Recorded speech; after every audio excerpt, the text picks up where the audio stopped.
कोई भी उसमें धनुष को तोड़ नहीं पाता है। तो राजा जनक जो है बड़े निराश हो जाते हैं और निराश होकर कहते हैं कि भाई कि इस सभा में जो भी है पृथ्वी जो है वीरों से खाली है, यहाँ कोई धनुष तोड़ने वाला है ही नहीं है। तो इस तरीके की बातें जब चलती हैं तो स्वयंवर में राम और आपके लक्ष्मण और गुरु विश्वामित्र वो वहाँ पर पहुँचे हुए होते हैं। तो यह सुनकर ना लक्ष्मण को ना गुस्सा आ जाती है और गुस्सा आने के बाद तब फिर क्या है वो अपने उस फॉर्म में आते हैं और फिर वो कहते हैं, सर मैं आपको कुछ पंक्तियां उसकी अवश्य सुनाऊंगा, वही तो हम सुनना और वो में आ रहे हैं बिल्कुल।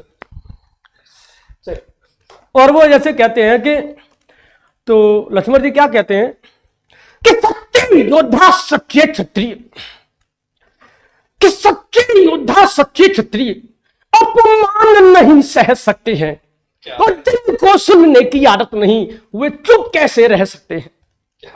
रघुवंशी वीरों के होते, रघुवंशी वीरों के होते और ऐसे भी कोई कहता है और जैसा अफसोस भरा भाषण मिथिला नरेश महाराज का है। क्या बात है।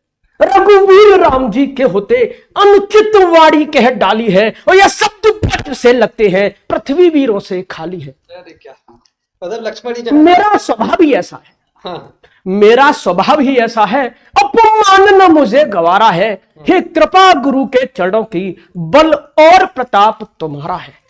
अभिमान त्याग कर कहता हूं, अभिमान त्याग कर कहता हूं और आदेश तुम्हारा पाऊं मैं, इस धनवे की क्या औकात सारा ब्रह्मांड उठाऊं मैं। क्या बात है। और थल को जल, जल को थल कर दूं और थल को जल, जल को थल कर दूं और लाऊं तोड़कर तारों को और सुरमे की तरह पीस डालूं इस पृथ्वी और पहाड़ों को। क्या और फिर धनुष पुराना घिसा पिटा, फिर धनुष पुराना घिसा पिटा और तिल कैसा किस गिनती में है और सैकड़ों कोस लिए दौड़ू से इतना तो बल उंगली में है। क्या बात है, क्या बात है। तो यही सर कुछ पंक्तियां थी। तो बिल्कुल धन्यवाद इसके लिए सर। अच्छा, लक्ष्मण जी का संवाद जो है, लक्ष्मण जहाँ लड़ाई ना हो वहां भी लड़ाई करवा ही देंगे। नहीं, उनका स्वभाव ही ऐसा था। अच्छा, तो वो उसमें ना कहते ना कि सबसे बड़ी थी उसमें उनका स्वभाव ही वो ऐसा ही था, वो किसी के आगे झुकना पसंद नहीं करते थे। और खास करके अगर राम की बात कोई आ जाए तो फिर तीनों लोग ही कांपते थे उनकी वजह से। ऐसा नहीं। आपने लक्ष्मण का कैरेक्टर कई सालों से किया, तो आपको क्या ऐसे उनकी कुछ ऐसी खास बातें बताई जो आपको महसूस हुई कि हाँ? नहीं सर, मैंने इसको महसूस किया, मैंने इसको जिया है।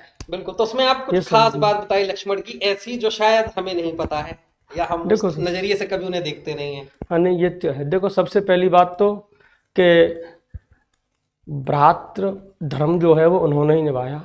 वो अपने भाई को ही सब कुछ मानते थे। अगर कोई भी उनकी तरफ सोच भी ले ना तो बस फिर उनको क्रोध को झेलने वाला कोई नहीं था।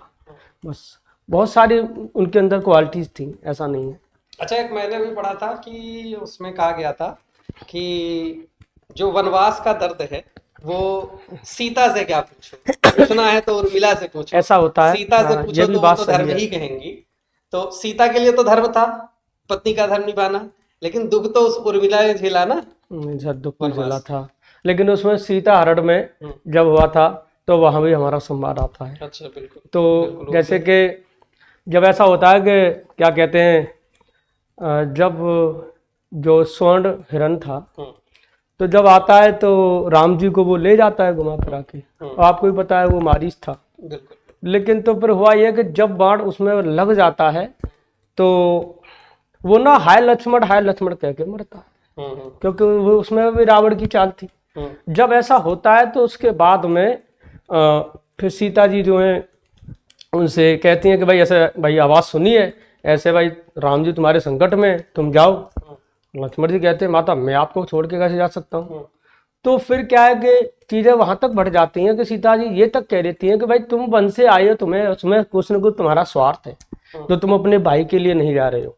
तो जब इतनी बातें वो कह देती है ना तो फिर कहते हैं कि फिर क्या करें, जब चीज़ें सम्मान पे आ जाए तो फिर वो नहीं मानती हैं तो फिर ठीक है, लक्ष्मण जी फिर जो है अपना वहां से जाते हैं। जैसे ही वो कहती है ना कि तुम्हारे राम जी पे संकट आ गया है, तो फिर उसमें जैसे कि वैसे एक डॉक्टर चंद्रभूषण पाठक की एक रामायण है जिसने राधेश्याम रामायण लिखी है, और उसमें उसकी पंक्तियां हम ज़्यादातर उसी फॉलो करते हैं, तो एक पोएटिक अंदाज में वो फिर गा दी जाती हैं।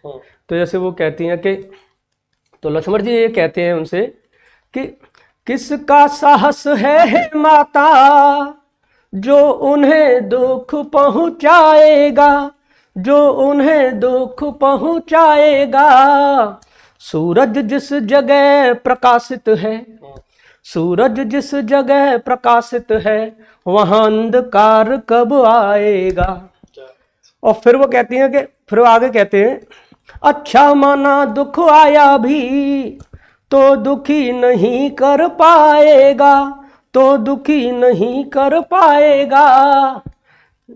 सब ऐसे कुछ है आगे, थोड़ा सा ऐसी कुछ लाइन है। तो फिर वो पता है, फिर जैसे फिर वो कहती हैं कि नहीं तुम जाओ, तुम्हें इसमें कुछ स्वार्थ है, तो ऐसा कुछ नहीं है। तो फिर क्या है, फिर लक्ष्मण जी जो है बेबस हो जाते हैं, और बेबस होने के बाद में तो फिर वो कहते हैं कि अच्छा माता मैं जाता हूँ, तुम सावधान होकर रहना, आज्ञा के भीतर दास रहा, तुम रेखा के अंदर रहना। और फिर वो कहते हैं, इस रेखा का उल्लंघन कर जो पर्णकुटी में आएगा, है आन उसे ये लक्ष्मण की, वह वहीं भस्म हो जाएगा। इस तरीके से ये कुछ लाइन है ऐसी हैं। क्या बात, ठीक है सर, तो आज बहुत अच्छा लगा। ठीक है सर, धन्यवाद। बिल्कुल बिल्कुल धन्यवाद। और आप सभी को कैसा लगा, आप बिल्कुल कमेंट करके बताएं। क्योंकि सर हमारे काफ़ी समय से इन्होंने लक्ष्मण का पात्र किया है, काफ़ी समय तक लक्ष्मण के पात्र का अभिनय किया हुआ है, और बहुत सारे डायलॉग जो है इन्हें अभी भी रटे हुए हैं सारे के सारे। जब ये हमें सुनाते हैं तो बहुत ही मज़ा आता है, तो वही हमें भी लगा कि हमें आपके साथ शेयर करना चाहिए। तो बिल्कुल आप सभी कमेंट करके बताएंगे कि सर का कैसा अभिनय रहा, तो कभी समय मिलेगा तो फिर इन्हें कंटिन्यू किया जाएगा। धन्यवाद।